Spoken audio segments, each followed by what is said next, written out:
بسم اللہ الرحمن الرحیم۔ السلام علیکم ورحمۃ اللہ وبرکاتہ۔ معزز ناظرین، میں قاری ابرار الحق البدری بات کر رہا ہوں۔ میرا رقیہ اور حجامہ سینٹر ہے بحریہ ٹاؤن لاہور میں۔ آج میں نے آپ کو بتانا ہے کہ جنات رقیہ کیوں رکواتے ہیں۔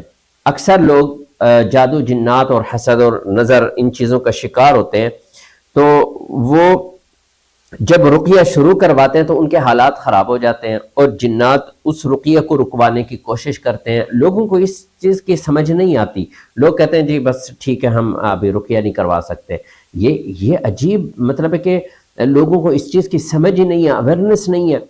ٹھیک ہے، دیکھیں نا، آپ ایک دشمن ہے، آپ قرآن سے وہ شیطان جو ہے نا ختم ہوتا ہے، مرتا ہے۔ وہ حدیث شریف جس میں حضرت وہ صحابی جو جس کے اوپر آپ صلی اللہ علیہ وسلم نے ان کو جو ہے نا سیکیورٹی کے طور پہ ان کو بٹھایا، تو وہ شیطان چوری کرنے آیا، تو اس شیطان پھر آپ صلی اللہ علیہ وسلم نے ان سے پوچھا اگلے دن کہ وہ اس بندے نے کیا کیا، تو انہوں نے بتایا کہ اس نے بڑا وہ رونا دھونا شروع کر دیا، میں نے اس کو چھوڑ دیا۔ تو آپ صلی اللہ علیہ وسلم نے فرمایا وہ دوبارہ آئے گا۔ وہ اگلے دن دوبارہ بھی آیا، تو اس طرح کرتے تیسری مرتبہ جب وہ آیا، اس کو پکڑ لیا، تو اس نے کہا کہ مجھے چھوڑ دو، میں تمہیں ایک چیز بتاتا ہوں، اگر تم یہ کرو گے تو تمہیں شیطان نہیں کچھ کر سکے گا۔ وہ کیا ہے؟ اس نے بتایا آیت الکرسی۔ تو آپ صلی اللہ علیہ وسلم کو انہوں نے جب اگلے دن بتایا تو آپ صلی اللہ علیہ وسلم نے فرمایا صدقک وہو کذوب، اس نے بالکل سچ کہا لیکن وہ جھوٹا ہے۔ ٹھیک ہے، بات اس نے صحیح کی ہے لیکن ہے وہ جھوٹا۔ تو یہ آیت الکرسی اور یہ قرآن سے شیطان ختم ہوتے ہیں۔ اب آپ تصور کریں کہ جس کو آپ ختم کر رہے ہیں وہ آپ کے اندر ہے، آپ کے دماغ، آپ کے دل، آپ کے جسم کو کنٹرول کر رہا ہے، تو وہ کیسے چاہے گا کہ آپ کا رقیہ ہو جس سے وہ ختم ہو رہا ہو؟ تو اس وجہ سے آپ کو یہ بات سمجھنی چاہیے کہ رقیہ شروع کروانے کے بعد شیطان بھرپور طریقے سے آپ کو معالج کے بارے میں بدگمان کرے گا، آپ کے درمیان پھوٹ ڈالے گا، آپ کے درمیان لڑائیاں کروائے گا، یا کوئی اور حربے استعمال کر کے آپ کا رقیہ رکوانے کی کوشش کرے گا۔ اکثر لوگ رقیہ روک دیتے ہیں، ان سے میں کانٹیکٹ کرتا ہوں ہمدردی کے طور پر، ورنہ مجھے کیا، جو بندہ اپنا فائدہ نہیں سوچ رہا تو میں ہمدردی کے لیے پھر دوبارہ کانٹیکٹ کرتا ہوں کہ آپ یہ غلط فیصلہ نہ کریں، شیطان کے کہنے پہ رقیہ نہ روکیں، کیونکہ یہ شیطان کروا رہا ہے۔ تو اس وجہ سے اس پوائنٹ کو سمجھنا چاہیے کہ شیطان رقیہ رکواتا ہے، کیونکہ قرآن کی تلاوت سے شیطان مرتا ہے، ختم ہوتا ہے، اس کی طاقت ختم ہوتی ہے۔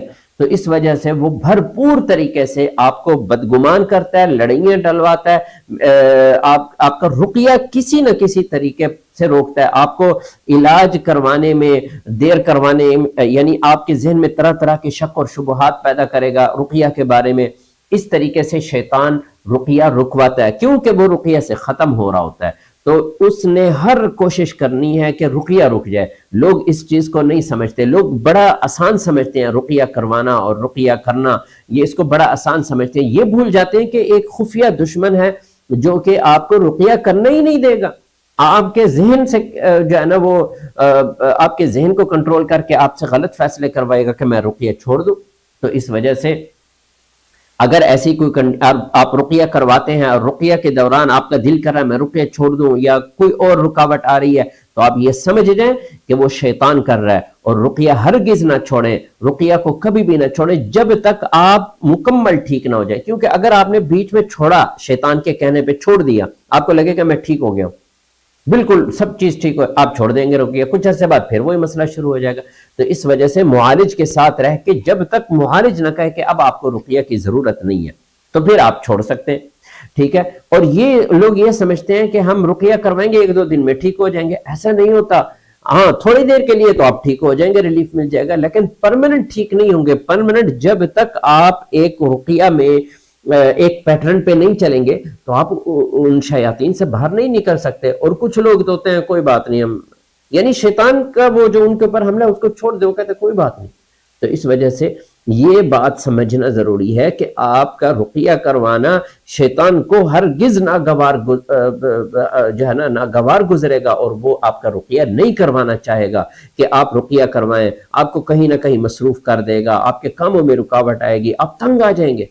ٹھیک ہے، تو آپ یہ دیکھیں نا کہ آپ نے شیطان کے ساتھ رہنا ہے یا آپ نے قرآن سے شیطان کو توڑنا ہے۔ اور یہ آپ صلی اللہ علیہ وسلم کا حکم ہے، اور آپ کو پتہ ہونا چاہیے کہ یہ شیطان یہ انسان کو جہنم میں پہنچانے کے لیے آتا ہے کہ یہ مسلمان کیوں ہوا ہے، تو جو بڑی عمر کے لوگ ہیں ان کے ساتھ بھی اٹیچ رہتے ہیں، تاکہ آخری جب ملک الموت آتا ہے تو اس وقت نعوذ باللہ اس کی زبان سے غلط الفاظ نکال دیں۔ یہ کوئی معمولی چیز نہیں ہے کہ آپ کہیں کہ اس کو چھوڑ دیں۔ آپ صلی اللہ علیہ وسلم نے ایسے حکم نہیں دیا تھا کہ رقیہ کرواؤ، ٹھیک ہے نا، رقیہ کروانے کا ایسے نہیں حکم دیا تھا۔ تو اس وجہ سے جو ہے نا اس بات کو سمجھنا چاہیے کہ شیطان آپ کے رقیہ کو کبھی بھی جاری نہیں رکھنے دے گا، اس کو بہر صورت اس کو رکوائے گا۔ یہ چیز جب آپ سمجھیں گے تو آپ کے رقیہ میں، علاج میں جو رکاوٹیں آئیں گی آپ کو سمجھ آئے گی کہ یہ شیطان ہے، تو آپ ان کو مینج کر کے اپنا رقیہ پر جو ہے نا اس کو جاری رکھیں گے۔ یہ تو ایسے ہے جیسے آپ ڈاکٹر کے پاس چلے جائیں، ڈاکٹر آپ کو دوائی دے تو آپ کی طبیعت زیادہ خراب ہونا شروع ہو جائے، یعنی وہ آپریشن کرنے کی وجہ سے آپ کی طبیعت آپ کہیں میں نے آپریشن نہیں کروانا، میری طبیعت زیادہ خراب ہو جائے گی، مجھے کاٹیں گے، میں نے نہیں کروانا، تو کیا آپ گھر میں ایسے بیماری کے ساتھ رہیں گے؟ نہیں، یقیناً آپ آپریشن بھی کروائیں گے، ٹھیک ہے۔ تو یہ رقیہ ایک قسم کا آپریشن ہوتا ہے جس سے جنات ختم ہوتے ہیں۔ تو اس وجہ سے اول تو آپ کو یہ ڈیسیجن ہی شیطان نہیں لینے دے گا کہ رقیہ کروائیں، آپ کو ڈاکٹر کی طرف لے کے جائے گا کہ میں میڈیسن لوں، تو ساری زندگی میڈیسن لیتے رہتے ہیں لوگ، ٹھیک نہیں ہوتے۔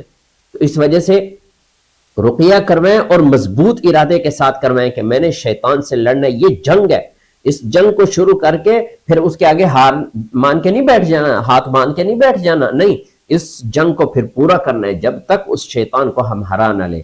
اللہ تعالیٰ مجھے اور آپ کو عمل کرنے کی توفیق عطا فرمائے۔ والسلام علیکم ورحمۃ اللہ وبرکاتہ۔